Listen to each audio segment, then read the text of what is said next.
Class 12 মানে 12 class পর্যন্ত যে কোনো ক্লাসের সব রকম জিনিস পাওয়ার জন্য আমাদের টেলিগ্রাম চ্যানেলে জয়েন হতে এবং পরীক্ষার কম্পিটিশনে অংশগ্রহণ করে উইনার্স হিসাবে গিফট পেতে যোগাযোগ করুন স্ক্রিনে দেয়া নাম্বারে।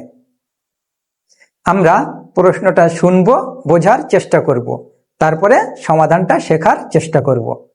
চলো তাহলে দেখি প্রশ্নে কি বলা হয়েছে। সমান ঘনত্বের একটি লম্ববৃত্তাকার কাঠের গুঁড়ির বক্রতলের ক্ষেত্রফল 440 বর্গ ডেসিমিটার। 1 ঘন ডেসিমিটার কাঠের ওজন 1.5 কিলোগ্রাম এবং গুঁড়িটির ওজন 9.24 কুইন্টাল হলে গুঁড়িটির ব্যাসের দৈর্ঘ্য ও উচ্চতা হিসাব করে লিখি। প্রশ্ন আমাদের কাছ থেকে কোন জিনিসটা চেয়েছে আমরা প্রথম সেটা দেখব।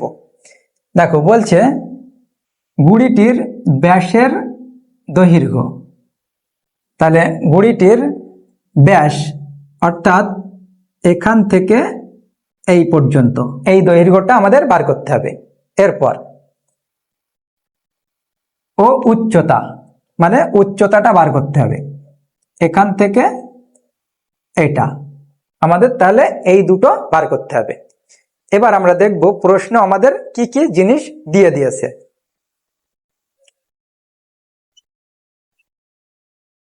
দেখো এখানে বক্রতলের ক্ষেত্রফল 440 বর্গ ডেসিমিটার। বক্রতল মানে এইটার এরকম রাউন্ড করে যে পার্শ্বতল বা বক্রতল সেটার ক্ষেত্রফল, সেটা 440 বর্গ ডেসিমিটার। এরপর বলেছে 1 ঘন ডেসিমিটার কাঠের ওজন 1.5 কিলোগ্রাম। তার মানে এটা হচ্ছে কাঠের গুঁড়িটির ঘনত্ব, মানে কাঠের ঘনত্ব। এখানে এই ওজনের জায়গায় ভর বলে দেওয়া উচিত ছিল, ভর লেখা উচিত ছিল, যদিও এখানে প্রচলিত মানে আমরা সাধারণ কথাবার্তায় ভর এবং ওজন এগুলোকে একই রকম বলে ভাবি। এরপর বলছে গুঁড়িটির ওজন 9.24 কুইন্টাল, মানে সমগ্র গুঁড়িটার ওজন। এরপর আমরা স্টেপ বাই স্টেপ চলো সমাধানটা বুঝি।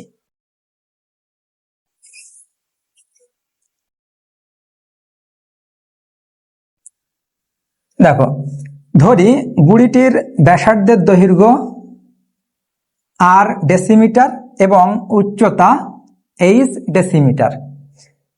দেখো এই ডেসিমিটারে আমরা মানগুলো ধরেছি, তার কারণ এখানে আমাদের ক্ষেত্রফল এই ডেসিমিটারে দিয়েছে, সেই জন্য আমরা ডেসিমিটারে ধরলাম। তাহলে আর মানে এখান থেকে এই পর্যন্ত, আর এইচ মানে এখান থেকে এই পর্যন্ত। এরপর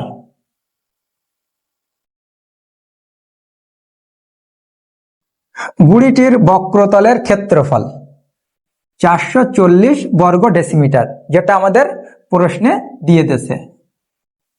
এরপর দেখো এই যে ব্যাসার্ধ আর এবং উচ্চতা এইচ, আর এবং এইচ এই মান দিয়ে আমরা গুঁড়িটির বক্রতল এর ক্ষেত্রফল পাই, সেটা হচ্ছে সূত্রের মাধ্যমে।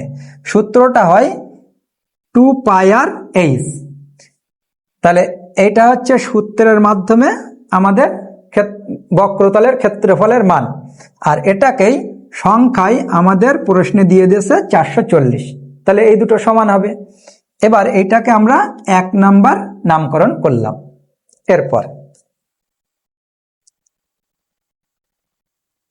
দেখো 9.24 কুইন্টাল সমান সমান 924 কিলোগ্রাম।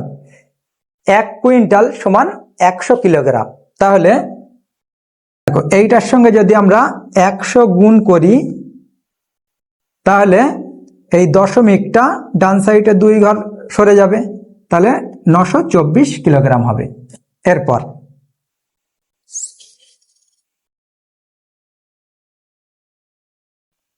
দেখো গুড়িটির আয়তন, তাহলে গুড়িটির আয়তন সমান সমান 924/1.5।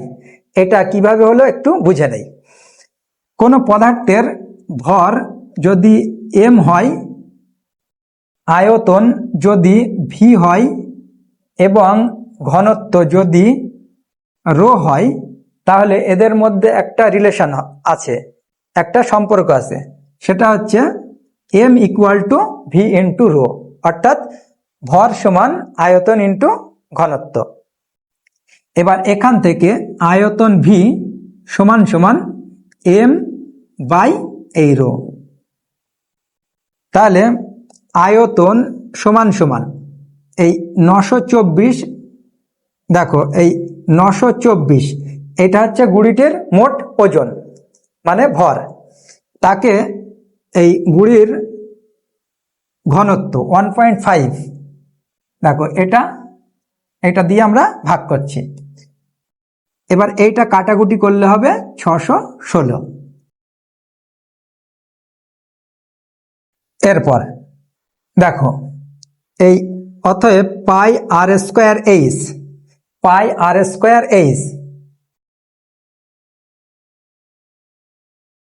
এইটা হচ্ছে বৃত্তের পরিধি। আর এবার বৃত্তের এই ভিতরের যে অংশটা, এইটা হয় πr²। যদি এখান থেকে ব্যাসার্ধ r হয়, এর সঙ্গে যদি উচ্চতা h গুণ করা হয়, তাহলে এর মানে লম্ববৃত্তাকার চোঙের অর্থাৎ এখানে গুড়ির আয়তন পাই।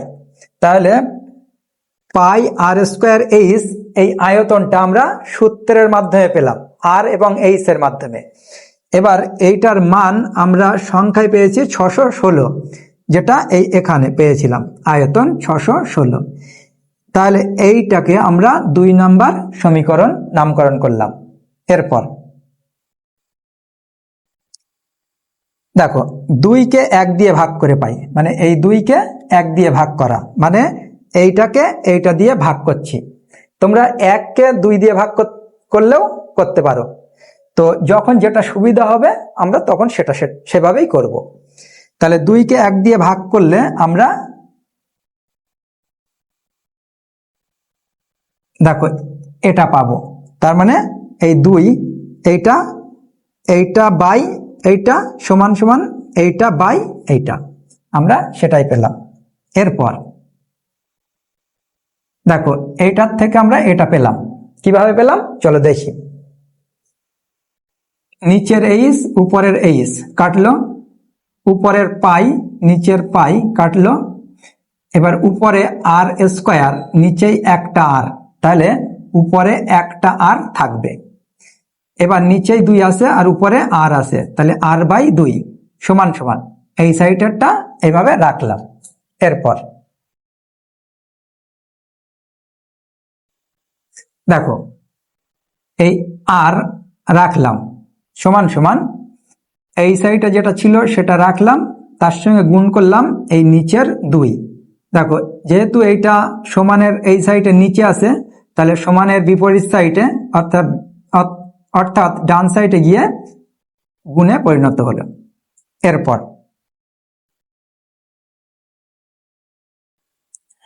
দেখো এইটাকে যদি আমরা কাটাকুটি করি তাহলে 2.8 পাবো। চলো কাটাকুটিটা একটু দেখি।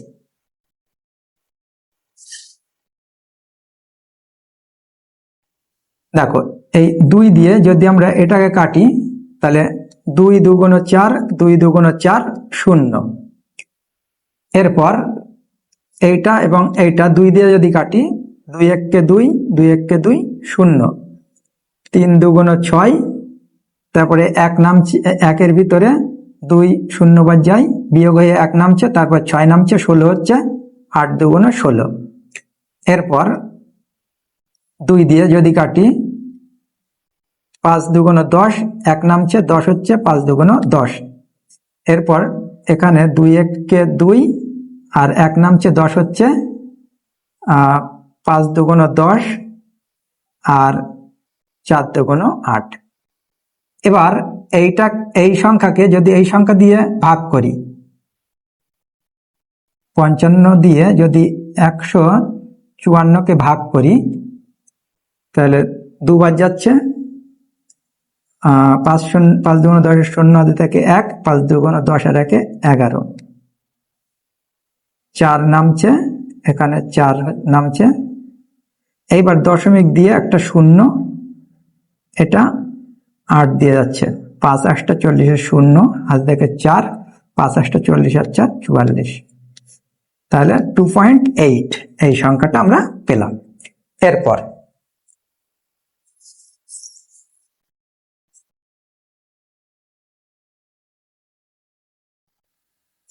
দেখো 1 নং সমীকরণে r সমান সমান 2.8 বসিয়ে পাই। দেখো আমরা 1 নং সমীকরণেও বসাতে পারি, 2 নং সমীকরণেও বসাতে পারি।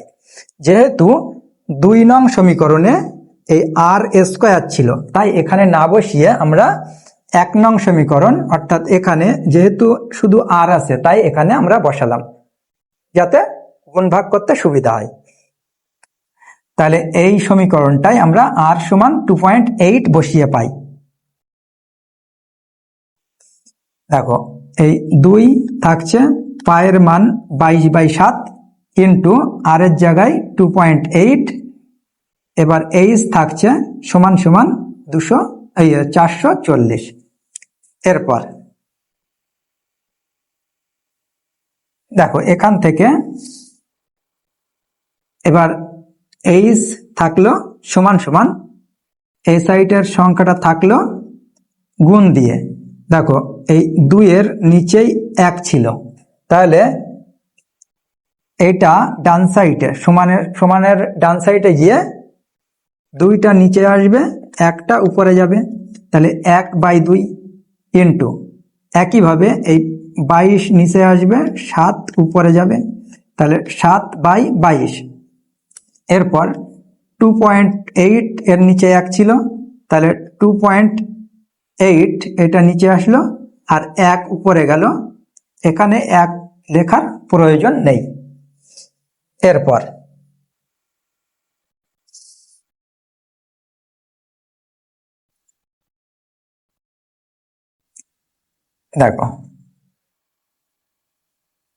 দেখো এই সংখ্যাটার থেকে আমরা 25 পেলাম।